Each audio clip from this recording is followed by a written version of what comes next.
নমস্কার, আমার প্রিয় ছাত্রছাত্রী, তোমরা সবাই কেমন আছো? আশা করি ভালো আছো। আমি অভিজিৎ বিশ্বাস, স্কুল টপারের একজন সদস্য। আজকে চলে এসেছি নতুন একটা টপিক নিয়ে, যেখানে রয়েছে কি ন্যারেশন চেঞ্জের তৃতীয় দিন। ঠিক আছে, এটা তৃতীয় দিন। প্রথম দুটো দিন কিন্তু কমপ্লিট হয়ে গিয়েছে। তোমরা যারা দেখোনি অবশ্যই সেগুলো দেখে তারপরে এই ভিডিওতে এসো, নালে কিন্তু সব মাথার উপর দিয়ে যাবে। ঠিক আছে, তাহলে আজকে এখানে কি রয়েছে সেটা আমরা আগে একটু বলে নিই, তারপরে আমরা ফার্দার এগোবো।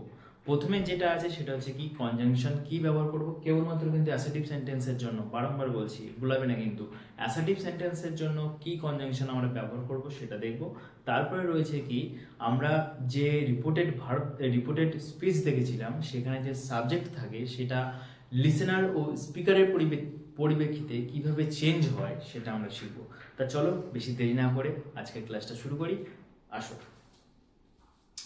তো প্রথমে আমরা একটু দেখে নিই যে কতদূর আমরা এগিয়েছিলাম, এরপরে কোনটাতে আমরা কাজ করতে চলেছি। তার জন্য প্রথমে আমাকে লিখতে হবে কি, প্রথমে কে থাকে স্পিকার। স্পিকার মানে কি, আমার গঠনটা লিখছি, ন্যারেশনের গঠনটা স্পিকার।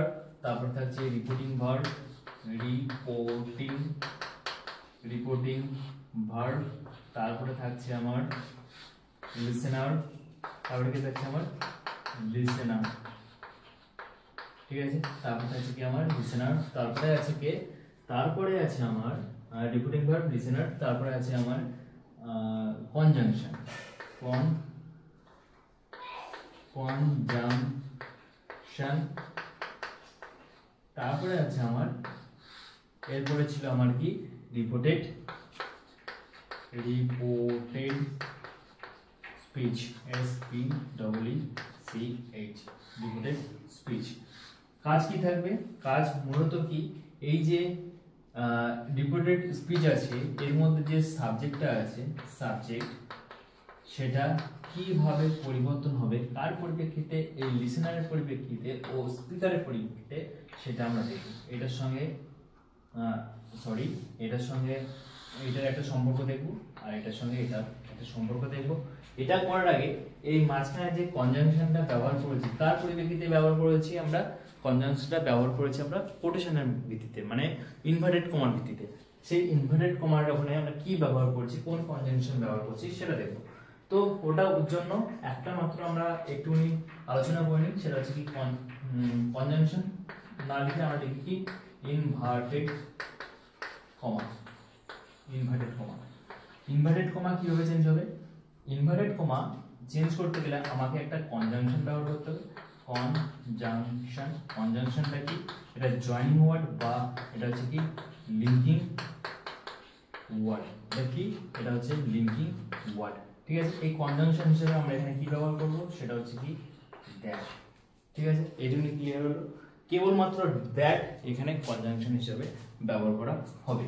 ঠিক আছে, তোমরা একটু তুলে নাও, যা যেটা বলে মনে হবে দরকারি লিখে নাও, আমি তারপরে কাজ শুরু করব। এরপরে আমরা হেডিংটা দিই, যে টপিকটার নাম কি হতে চলেছে, subject of reported verb change with speaker or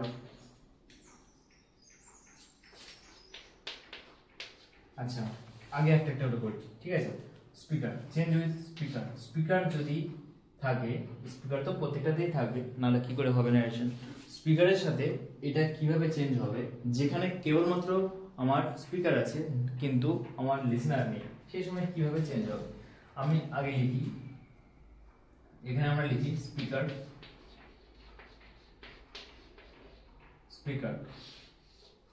ঠিক আছে, এটা কেসটা কি আমি একটু বড় করে এখানে আইডেন্টিফাই করে দিই, নো লিসেনার।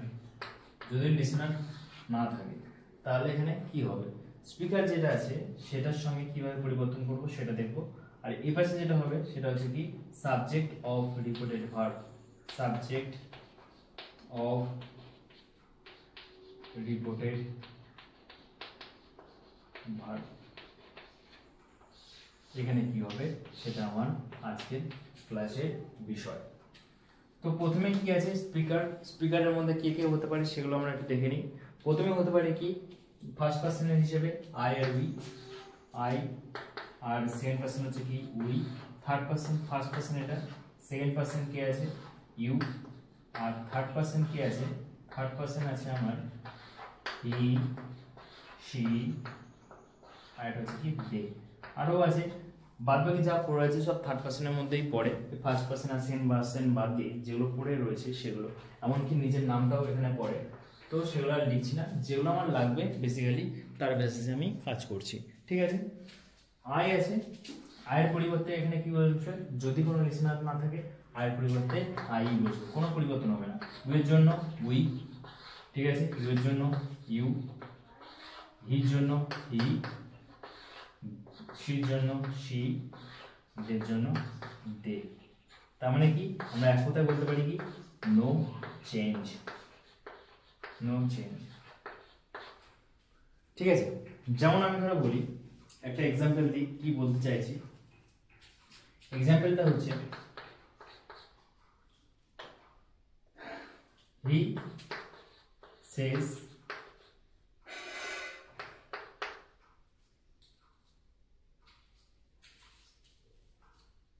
দাও, এখানটায় এর পরিবর্তে আমি এটা লিখি তাহলে বুঝতে আরো সুবিধা হবে।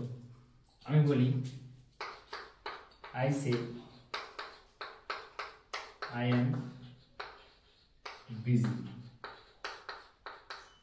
এই একটা বাক্য দিয়েছে, এটাকে যদি আমি ইনডিরেক্টে নিয়ে যাই, ডিরেক্ট থেকে ডিরেক্ট স্পিচ থেকে ইনডিরেক্ট স্পিচে নিয়ে যাই তাহলে কীভাবে পরিবর্তন করতে পারি? আমরা এখানে বলতে পারি কি আই সে যেমন আছে তেমনি বসাও আই সে, তারপরে আমরা এই কাজটা আজকে শিখলাম যে দ্যাট যোগ করো, তারপরে এই কাজটা করছি যে আয়ের পরিবর্তে কি হবে এখানটায় যে রিপোর্টেড ভার্বটা আছে তার এই রিপোর্টেড স্পিচটা আছে তার পরিপ্রেক্ষিতে এখানে এখানে যে সাবজেক্টটা আছে সেখানে সাবজেক্টটা কি পরিবর্তন হবে।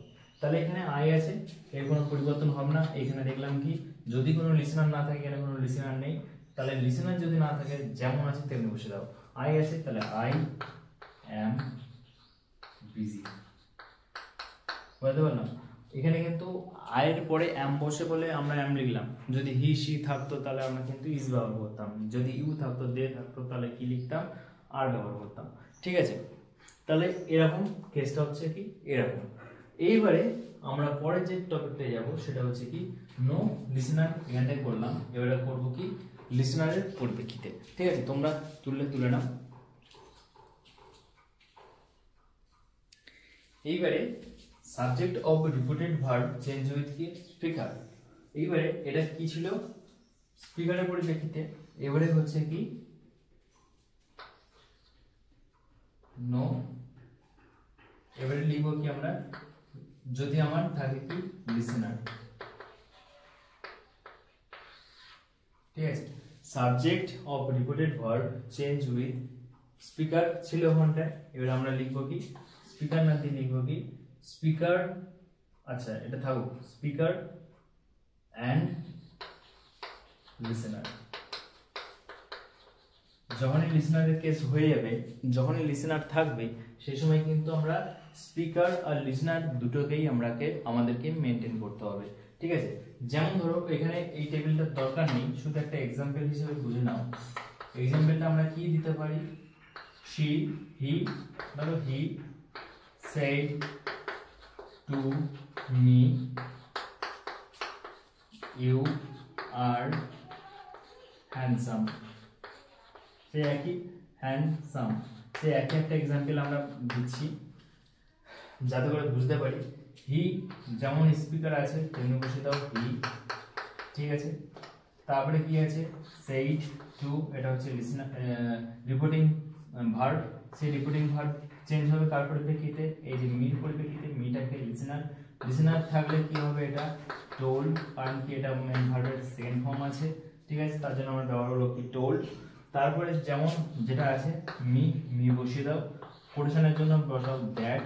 এই পর্যন্ত আমরা শিখেছি, আমাদের কাজ এই পর্যন্ত কমপ্লিট হয়ে গিয়েছে। তারপরে কি আমরা বলতে চলেছি এটার কেস। এটার কেস কি আমি বললাম কি এখানে আমাকে সমান গুরুত্ব দিতে হবে কাকে কাকে, লিসেনার ও স্পিকারকে। আগে বুঝতে হবে এটা কাকে বুঝিয়েছে, ঠিক আছে? তার পরিপ্রেক্ষিতে আমরা লিসেনার বা স্পিকারকে গুরুত্ব দেবো। ইউ আর হ্যান্ডসাম, তার মানে হি সেড টু মি, সে আমাকে বললো ইউ আর হ্যান্ডসাম। তাহলে এই যে ইউটা কিন্তু আর স্পিকারকে বলছে না, ইউটা কাকে বুঝিয়েছে বলতো? লিসেনারকে বুঝিয়েছে। সেই জন্য এর পরিপ্রেক্ষিতে কি লিখতে পারি? He told me that I am handsome. বলতে পারলাম আই মানে যেহেতু এমন বসে। আর আর আরেকটা জিনিস এখানে ভুল হয়ে গেছে, সেটা হচ্ছে কি এখানে সেট আছে ভার্বের সেম ফর্ম, এই সেম ফর্ম অনুযায়ী এখানেও আমাকে সেম ফর্ম হিসেবে ব্যবহার করতে হবে, সেটা হচ্ছে কি ওয়াজ। আই ওয়াজ হ্যান্ডসাম, ঠিক আছে? I was handsome. তাহলে বুঝতে পারলে? তাহলে আই ওয়াজ হ্যান্ডসাম মানে আমি হ্যান্ডসাম ছিলাম, এখন আর নেই। বিষয়টা হচ্ছে এটা। তাহলে যেটা আজকে ক্লাসের মেইন বিষয় ছিল, থিম ছিল, সেটা কমপ্লিট হয়ে গিয়েছে। আর একবার আমি একটু বলে নিই তোমাদেরকে যে আজকে যে বিষয়টা ছিল সেটা ছিল কি কনজাংশন কি দিয়ে জুড়বো, সেটা দেখেছি আমরা দ্যাট দিয়ে যুক্ত হয়, দ্যাট দিয়ে দেখে নিলাম। তারপরে এই যে সাবজেক্টটা আছে রিপোর্টেড স্পিচের মধ্যে যে সাবজেক্টটা, সেটা কিভাবে চেঞ্জ হবে স্পিকারের পরিপ্রেক্ষিতে আর লিসেনার পরিপ্রেক্ষিতে। সব জায়গায় মনে রাখবে এই লিসেনার থাকলে কিন্তু সমস্যা, সেই জন্য আমাকে লিসেনারটার গুরুত্ব আমাকে সব থেকে বেশি বলে মনে করতে হবে। যেমন ধরো এইখানে কি লিসেনার ধরো যদি না থাকে, তাহলে স্পিকার যেমন আছে সেই অনুযায়ী আমার এখানে সাবজেক্টের রিপোর্টেড ভার্বের যে সাবজেক্ট সেটা সেইভাবেই বসবে। কিন্তু যদি এখানে লিসেনার চলে আসে কোনোভাবে, তাহলে কিন্তু আমাকে আগে দেখতে হবে কোটেশনটা কাকে বুঝিয়েছে, লিসেনারকে বুঝিয়েছে না স্পিকারকে বুঝিয়েছে, ঠিক আছে? তাহলে আমরা আজকের ক্লাসটা এই পর্যন্ত কমপ্লিট করছি। আজকে থার্ড দিনের ক্লাস এখানে শেষ। দেখা হচ্ছে পরের ভিডিওতে, যেখানে চতুর্থ দিনে আমরা কি করব, চতুর্থ দিনে আমরা টেন্স অনুযায়ী কাজ করব, কিভাবে এই টেন্স অনুযায়ী পরিবর্তন করতে হয়। এখানে তো আমরা রিপোর্টেড স্পিচের মধ্যে সাবজেক্টটা নিলাম, এবারে রিপোর্টিং স্পিচের মধ্যে রিপোর্টেড স্পিচের মধ্যে এর মধ্যে যে মেন ভার্ব আছে, যে রিপোর্টেড ভার্ব আছে, সেটাকে আমরা কিভাবে চেঞ্জ করব সেটাকে দেখে নিলেই আমাদের অ্যাসার্টিভের কমপ্লিট মানে কি ট্রান্সফরমেশন নিয়মগুলো শেখা কমপ্লিট হয়ে যাবে। তারপরে আমরা কেস অনুযায়ী 1 by 1 ডিসকাস করব। তো যাওয়ার আগে একটাই কথা, যদি আমার ভিডিও তোমাদের ভালো লাগে, তোমাদের উপকার বলে মনে হয়, তাহলে তুমি তোমার ভাই বোন যারা আছে তাদেরকে শেয়ার করে দিও, আর অবশ্যই লাইক আর শেয়ার কমেন্ট করে দিও। আজকে তাহলে এই পর্যন্ত, নমস্কার।